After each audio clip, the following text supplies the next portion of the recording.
usul al-fiqh for a very long time, the scholars would say that he should, switch topics, go back to the tafsir, go back to, the books of hadith, and go back to the original books to increase his iman. Because maybe when a person's in debating and fiqh issues, that the iman might go down. Now this is in rulings within the sciences of Islam. You can imagine then someone who spends all his time studying medicine or biology or all these other sciences and preoccupying himself with that. Imam Nawawi, rahimahullah, he would study medicine, and he said that when he would study it, he felt his iman decreasing because he's spending too much time on it, and so he left it, and he went back to studying the deen. And you'll see Imam Shafi'i in similar cases, because when they would go away from those subjects, even in the study of Tawheed, when some people like Sheikh Sulaiman al-Ashqar would say that for a long time he would study Tawheed, and he studied in Medina, and he would study and study it, but he said he wouldn't feel his iman increasing until he asked his Sheikh one day, and the Sheikh said, keep on studying and you'll find the key. And he says, Sheikh al-Ashqar, hafidhahullah, that finally he came to a quote from Ibn Taymiyyah rahimahullah, that all these arguments of Tawheed, they're arguments that human beings make. These are books by human beings. But if someone really wants to taste the Tawheed, he should read it from the Quran. Not in this book or that book, but take it directly from the Quran. And Allah subhanahu wa ta'ala on every page in the Quran bringing out the Tawheed. And then he said, I realized it, and he started going back to those ayat in the Quran, the ahadith that speak about Tawheed. But in here, it's coming from that pure source, and it has that effect on the heart. What causes the weakness of faith also is when a person lives in an environment of sin. And of course, as soon as we say that, everywhere around us is environments of sin everywhere you go. You can see someone in our workplace and so on, someone will commit haram amongst the kuffar and then boast about that he had gone to a bar last night, or he had gone to this place or that place. Other people listening to music, every store you go to, there's music being played, and the women aren't dressed properly. And you can go on all the haram things, one after the other after the other.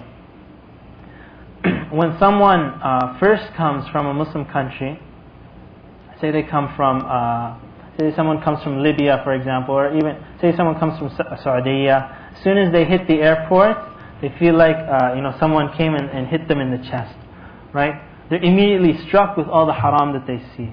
Immediately, anybody that comes, even if you go for Umrah for 2 weeks and you're out of this environment, you will feel the pain of coming back into it, and the hit that you get when you come back. I had a Christian teacher in junior high, and I had gone to Egypt and then come back. He said, you must have had a culture shock when you went there. And I said, no, I had a culture shock when I came back. Because there you're going back to the fitrah. You're going back to serenity and calmness. And this is a point coming up later, but just to give you an example, because it's related to this. When I first went to Medina, and I've never been to Saudi, and that atmosphere where all the women are covered the same way, and all the men are dressed in the same way, I would go and walk in the streets of Medina, and I look left to try to find a billboard that had something haram on it. You won't find any billboards. They just have those Pepsi billboards, but they don't have like a woman on a billboard. You won't see magazines everywhere. You turn left, you see women in black. You turn right, you see women in black. Everywhere you go, there's just a darkness to that evil. Alhamdulillah. And subhanAllah, you'll see like the heart, there's no gas, and then it dies from those shahawat, and then it's now in a state where it can start to learn about the deen, and all that evil isn't pinching and isn't hitting the person, and that person now has an environment where he can learn about Islam and move forward.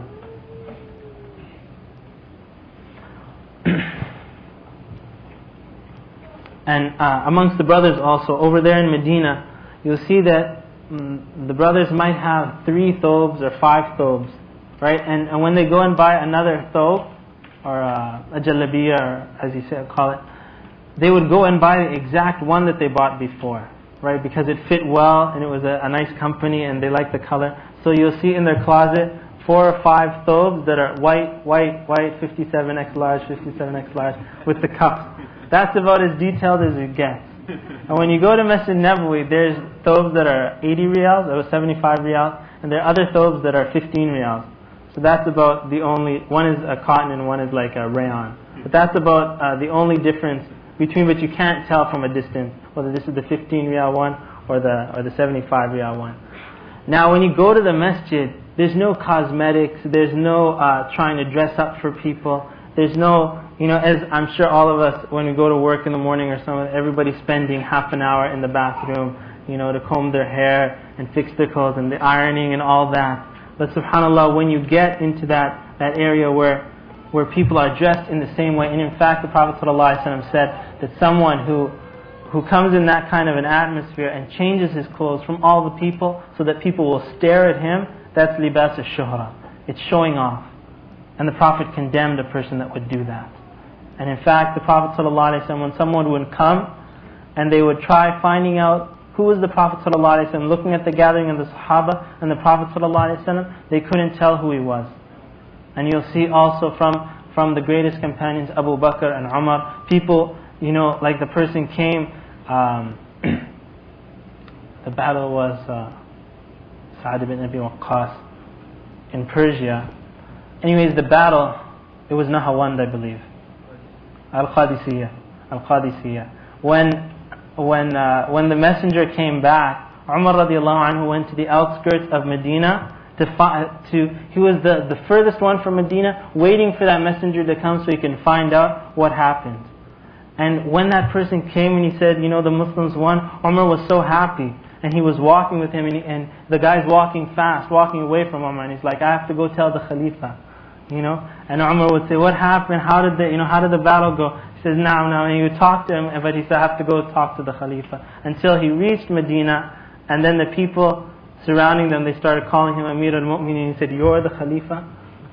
But you can just imagine how he couldn't tell that Umar was wearing some fancy, how the Pope would come with their big, with their zina and with their crowns and all that, that you can tell who the Pope is. But you'll see from the greatest Sahaba and the Prophet ﷺ that you couldn't tell, and they weren't into their clothes in this sense. Now we'll get to the issue of curing one's Iman and trying to increase their Iman. Some sects and firaq, they were deviated in this path of Iman, and some of them thought that Iman is one thing, that it's like a solid block. But the madhab of Ahlul Sunnah wal Jama'ah is that Iman increases and decreases.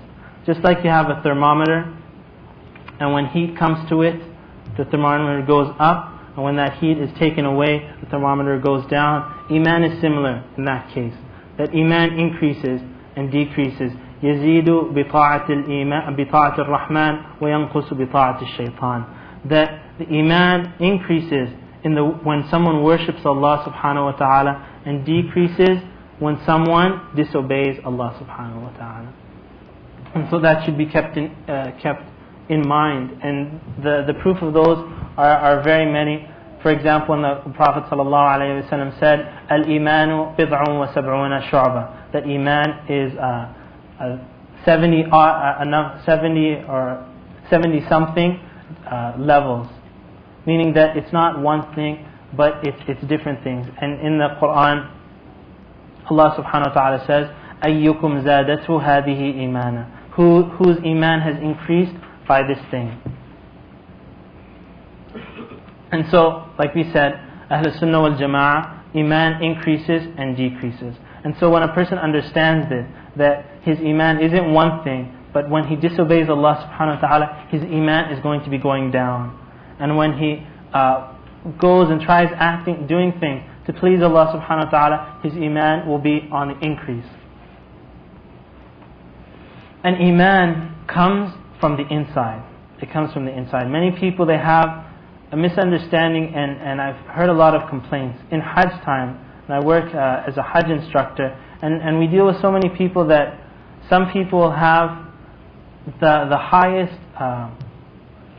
highest experience of Imaan. And you'll see people from everywhere they go, from Mina to Muzdalifah to Arafah, everywhere they go, you'll see that they're crying from that place that they're in. They'll see the Kaaba and they'll start crying. And everywhere they go, and their Iman is so high. And I've heard people like, their only fear during the Hajj is, how am I going to come back next year? Because they don't have enough money to come back.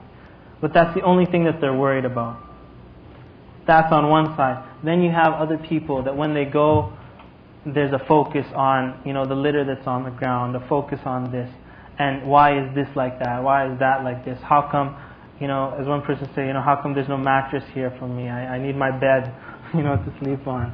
And things like that. And just because, and some people start complaining, I don't feel spiritual, I don't feel the Iman. But brother and sister, the Iman isn't something that someone